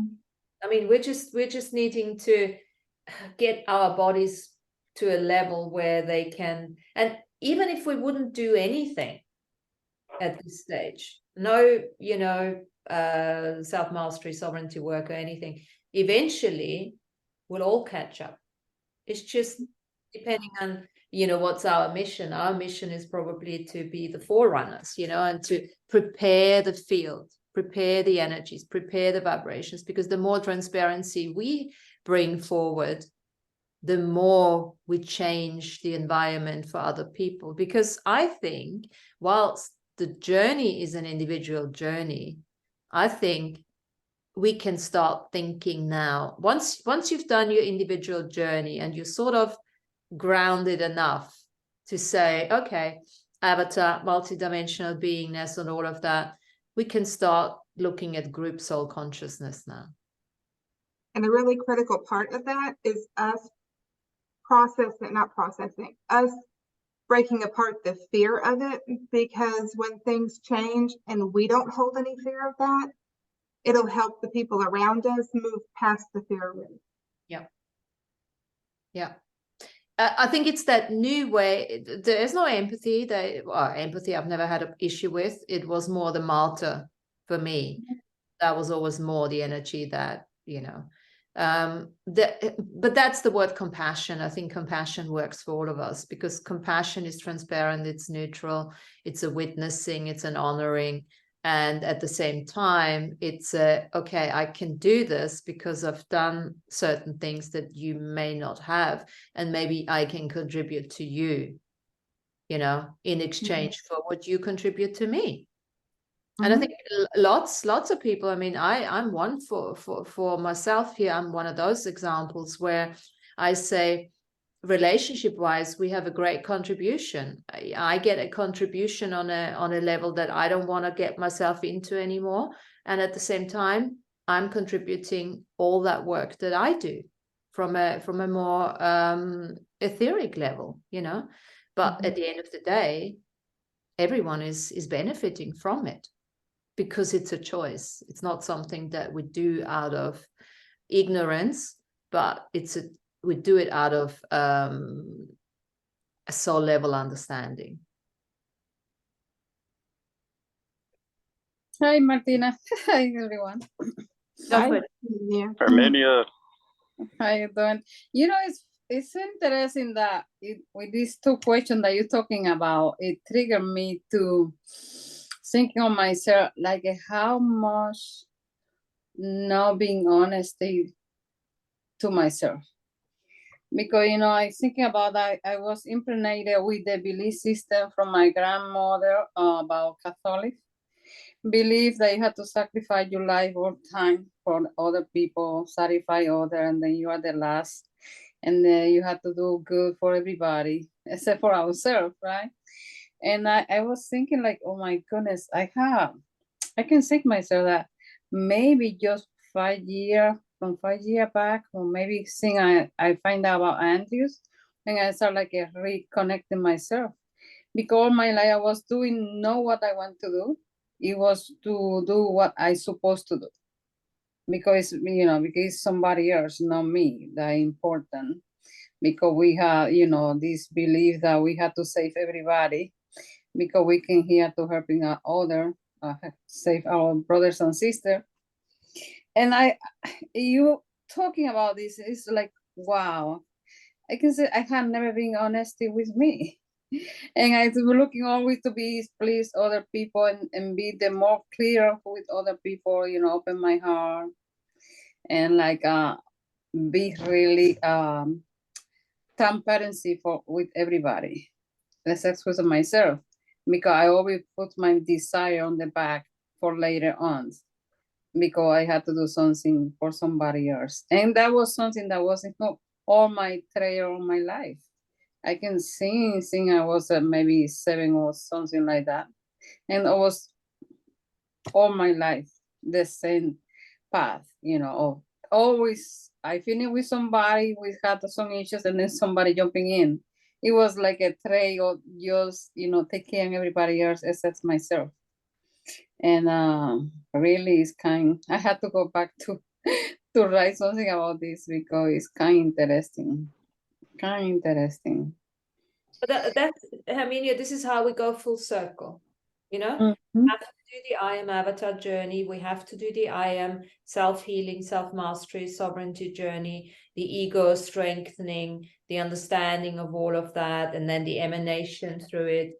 And then once we have, okay, so we could say it that way. Once we have strengthened our human heart, now we can start merging the human with the etheric, with the astral heart. That's going to now start opening ourselves up to the collective again from a passion perspective. But we're no longer walking in, we're taking on energies that are not positive for us, that are not working for us, they're not a contribution to us. But now we're coming in and say, okay, what can I contribute to you? That is part of, my mission, because frankly, we're all here to be of service. And what better place to be in, than to be of service to each other. And that doesn't mean that you don't serve yourself in the process. A lot of times we think that it's selfish or it's service to self for us to take care of ourselves too, but taking care of ourselves is part of service to others. Yes. Then we should be like looking for the balance, because I think in my case I was too much to the outside and nothing for me. I think it could be the matter of the balance, to looking for the balance. Take care of myself as saying I take care of others. I think that would take care of yourself, strengthen yourself, strengthen your I am, understand it. And you know what? Everything else just starts to happen. The more I stepped into my own knowingness, my avatar, the more I understood all of that. It just came automatically that I had to go back into service. Because now I'm no longer, sharing from a place of, oh, I have to be afraid of something, I have to protect myself. Now I'm coming with a healthy set of boundaries, transparently communicated within my signature frequency. I don't even have to say it anymore, because this is just my signature. Once your signature has been strengthened to that effect, you don't have to verbalize it anymore. It goes far beyond words. You just walk into a room and everybody knows how far to go. And if somebody doesn't see it and tries to force the signature, well, then you have kind words to just point out to him or her that that's not what you require. Yeah. It's almost like an automatic thing that happens. We don't have to worry about that. It's like, you know, the more you heal, the more you clear, everything else just opens up for you. But The that's, light shines through. yeah, the light shines through. And then it's where the trust comes in. Mm. This is what I said earlier on, I think before we came on, Jen, It was about the violation of trust. Mhm. I was working on a scar. I had a treatment today and somebody was working on one of my scars, and that came up, the violation of trust. I was trusting, not consciously, just as a matter of fact, right? Trusting somebody not to do something, and they did anyway, that caused a scar, literally a scar on my skin. So it's the violation of trust. I wouldn't necessarily say that's abuse, because it's done in so much ignorance. Can't even call it abuse. But that violation of trust is something we need to look at for ourselves, because we're supposed to be trusting this transparency, trusting that not knowing where we're going, that unknowingness, and walking the edge of unknowingness. And, you know, but once you acknowledge that, it's easy now to fix. You don't have to go to every single thing. You just, okay, all the violations of trust that I've ever experienced in this lifetime, other lifetimes, dimension, time streams, universes, I herewith now destroy and uncreate. Done. Mm. And then, of course, the body remembers, because it's interesting with scars, you know, all the neurological pathways are being basically cut through, the nerves are being cut. Yeah. With surgery or something. But even that you can work around a scar, Yeah. and it will bring all sorts of emotional stuff. I had some experience like that. I was doing a healing and I had a scar. I don't remember. It was somebody, I think I was trying to practice something that I heard about it. And then when I did it, it was, you know, like a little baby. I had a scar underneath here on my wrist, I think, to the right side, yes. And when I was doing the meditation, I saw it when it popped up like a little kid. And it was like a crying. And I was remember that when I was maybe 5 years old, that was happened to me like a 5-year-old. And I was so impressed that I was crying myself.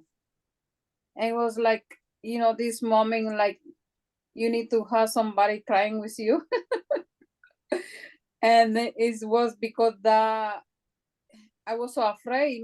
Imagine maybe 5-year-old girl afraid, and then in that time they don't pay attention to you too much. Oh, that happened to you because you don't stay still, or you move too much, or you run, or whatever, you know. Oh, it was like a comfort. It just like that happened to you because you are not a good girl, whatever it was. However, when I did that experience, it was that scar, and then they said that it's like a mark, like a break, something broken in the energy field, that until we don't heal it, like it doesn't reconnect again. It was kind of interesting for me that happened in that way. Yeah. I said myself, we are so much handicapped with so many different ways, because it's like a never ends process, healing process, because so much stuff that we have to, you know, cleaning, and it's just like a work that never ends. That's my point of view. Well, the good thing, Amelia, is we've been doing this for quite a few lifetimes, so I think we can safely say we're almost there. I think this lifetime is the one where we can complete that mission of endless caring, and then have a bit more fun with the rest of it. Sorry, Alfredo, you were gonna say something. No, I mean, the healing never ends. I feel like it's just a part of everyday life now. It's just like, I always got to heal this, you know, it's always something to heal. Just, I don't know, just accept it as a part of life nowadays. Yeah. Healing never ends. What's next? What else I gotta heal this time? Who's gonna trigger me with this? I don't know. I just feel like it's a part of life, so I just accept the It's the menu. healing integrative journey. What's up? I see that's the menu of the day. Every day healing something. Yeah, always. It's the same menu. It's the same menu every day. The menu doesn't change. Yeah, but maybe the meal or the food will change here and there, Yep. but it's still getting served dishes. Here's this dish or that. Always something. It's always chicken, beef, pork, or fish. Cooked in a different sauce. Yeah. No choices. No choices. You gotta what we have. Oh my But goodness. some stage is leave the restaurant and start cooking for yourself, right? Oh yeah. Well, Well, I wanted to say that coming back to transparency, I know we're about to close off. So for me now, transparency is seeing the divine nature of each person. And that's transparency. Like going beyond the veil that's been veiling everyone from seeing their true divine being of who the individual is, like the spirit, that great spirit sent out to be each one of us uniquely. And that is what I'm striving to see in everyone, clearing away the veils so they can become transparent in that manner. I don't want to see the good, the bad, the ugly. I want to see the real being that the Great Spirit is about. That's what, for me, transparency is now. Love that, Mona. Nice. I would say with that too that we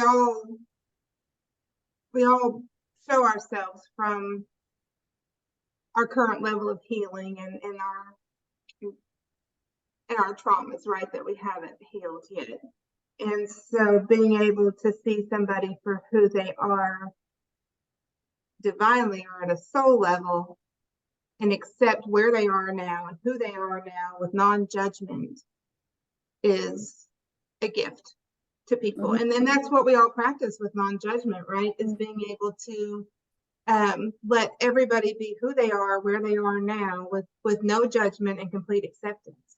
And it's very meaningful to the people that we share that with, because it helps them love themselves. And once you can love yourself, then you catapult yourself forward. So that's a gift. Beautiful. Yeah. Great gift, yeah.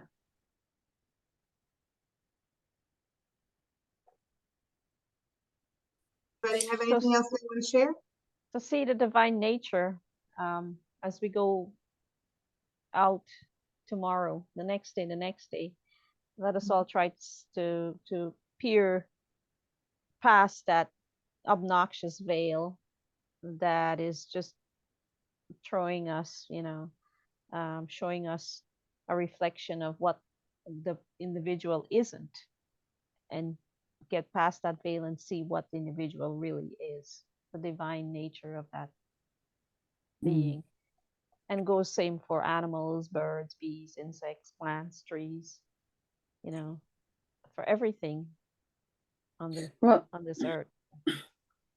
Well, yeah, for me, I have been in the place now that for compassion.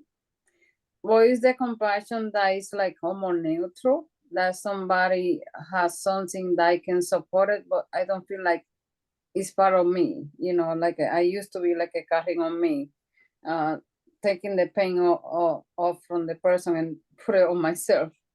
It's like the person is in some challenge. Oh, I gotta go. Okay. Got my ears. That's transparent, right? I gotta go. And she's gone, as if by magic. That's her Fine. lunch being ready. You're talking about lunch, and her lunch is finally ready, right?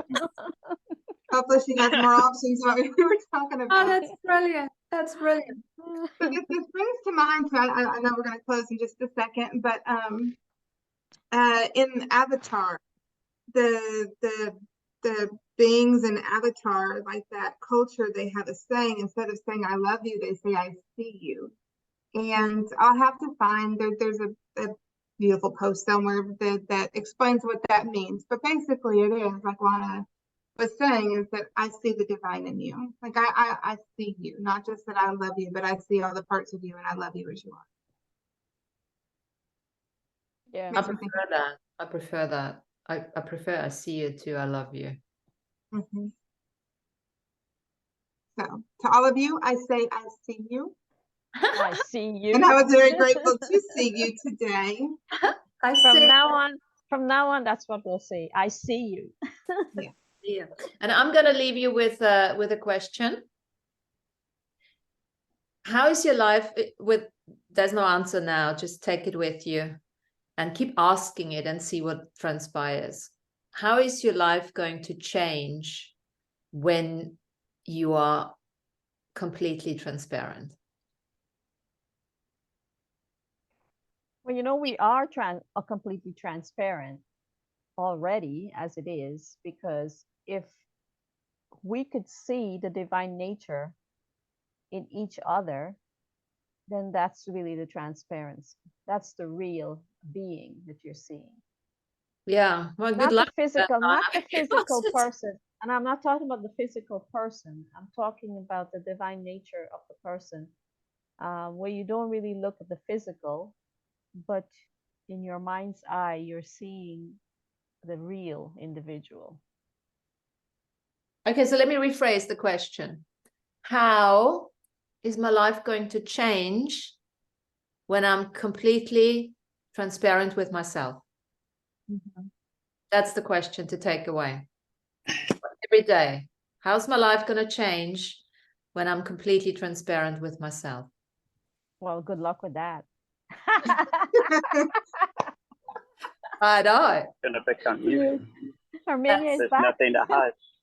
Sorry, I had to run. There was the alarm in my kitchen. It was something I was cooking. The alarm turn on. I'm so sorry about that. Any case, Martin, I had to go back to those questions and sit down myself and meditate about it. Because what I think is like I mentioned before, that practicing for myself the compassion, seeing other people, we are suffering some way in some different level, depending on process, like you said. And seeing somebody in a situation is like oh my goodness, he's going their experience, she going their experience, they're not, that's that person journey experience in this moment, and then giving support.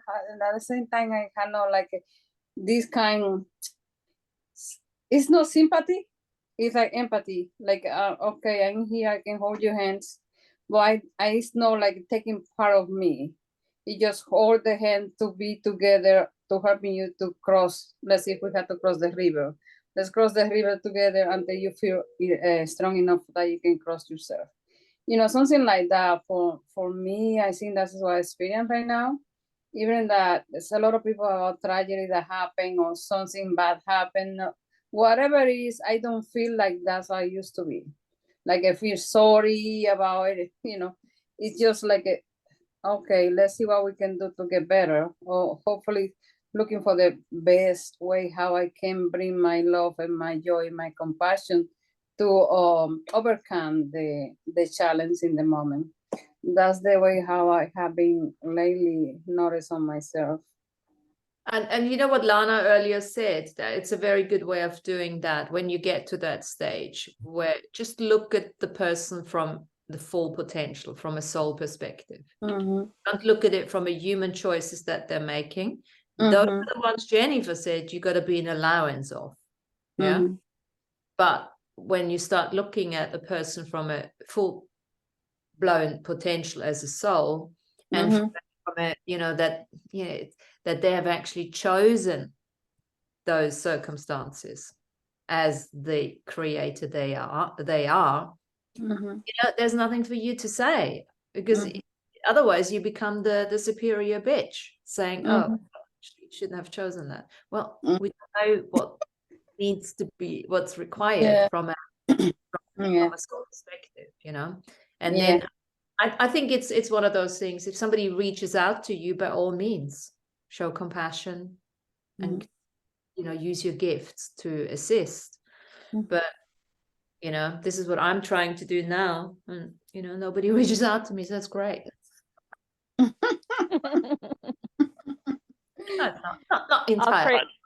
Alfredo, I wanted Yeah. to say to you that Oh, the sun's been shining over your head at one point, that at times it looked like you're like, the way Jesus was. He was glowing. His head was glowing. nice. Oh, When thank you you. look back at the video, you'll see it. Yeah, you Oh, look kind in the yeah. crowd, in the crowd. But you know, Right Lana, there. I think it's very nice what you said, Lana, because like everybody that we are here is because we came with our project to what we're going to overcome and what we're going to confront in our process, in our journey to become master or whatever we plan to us to have in front. Like I'm going to accomplish these are going to be presenting in my life in certain time and space, right? And then everybody coming through their own journey and their own curriculums of what they're going to do. And then when we're trying to take it from them, it's like Martina, you said, that we're trying to show that we know and they don't know. Yeah. I like to think of it like we're already complete and perfect beings. And then this hologram was created, and we got thrown into this hologram or a holodeck, like they have on Star Trek. And then we got in the holodeck, and we think we have to heal from this and that, or we're such a bad person, and we do such bad things.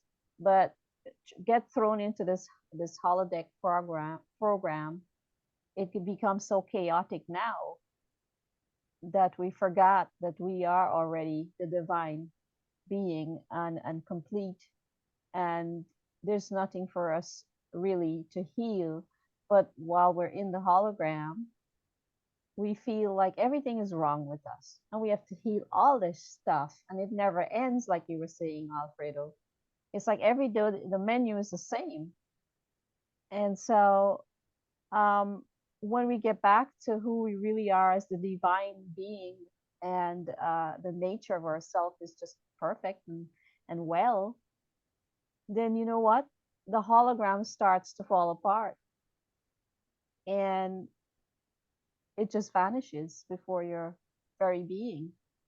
And when more and more of us come to this realization, it will eventually disappear, and our really true, transparent, beautiful, wonderful self that we are will be more transparent and be revealed.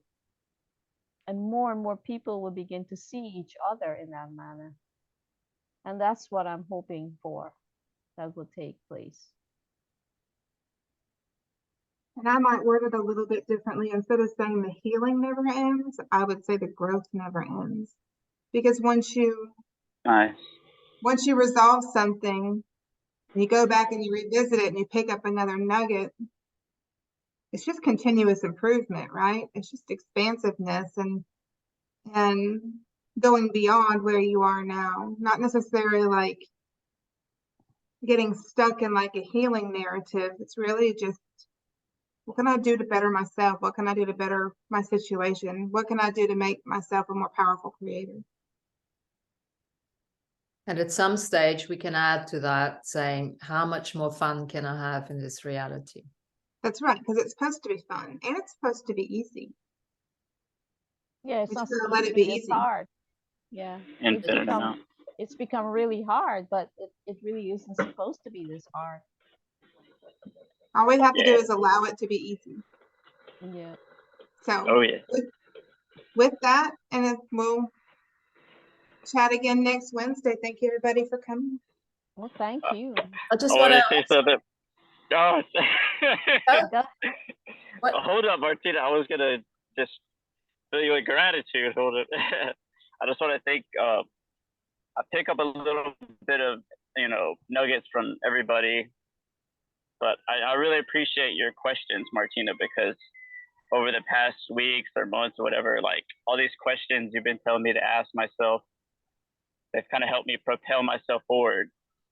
So I get caught up beating myself up, and then I ask myself, what am I doing right? Like, man, I'm doing a lot of stuff right. Never here making myself seem so little, But like, I want to thank you for all these questions you've been asking me, and like, I don't know, they help me open up. They help me become more transparent, and I really enjoy asking other people questions because it allows them to open up and become transparent. Because like, it's I don't know, I love the whole process. It's fun to see people open up and question themselves, and I'm asking them questions, they're asking me questions.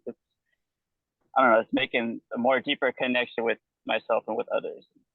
That's something I've really learned from you, Martina. So I want to say I appreciate all these years of teaching. I'm thinking of something, Martina, it's I just want to say that. Alfredo, Alfredo, you're becoming like a teacher now. You're going to start teaching us. Yes. And those around you. I'm still a student, though, too. But yeah, I'm both, but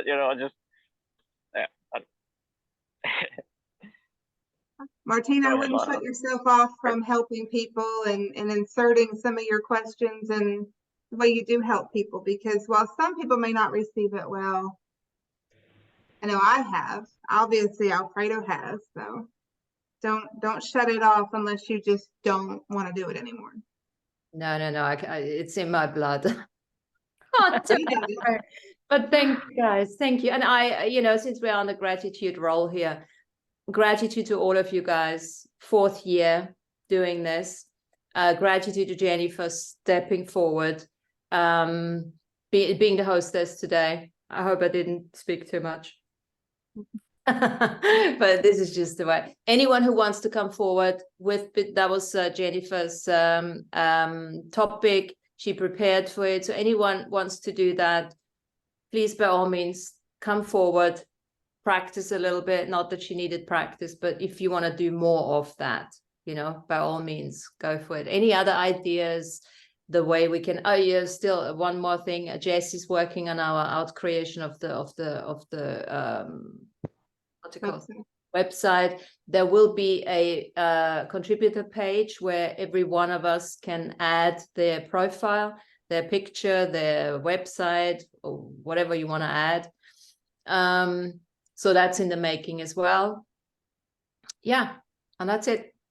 Love you all. Thank you. No, I see you all. No, that's not what she said. You said, is it see? Is that what see ya? Was? See ya. I see you. I see you. See you all. Thank you, Jen. Thank you, everyone. Thank you, Yes, guys. Bye. Thank you. Bye. Bye. Welcome to see you all. Bye. Bye.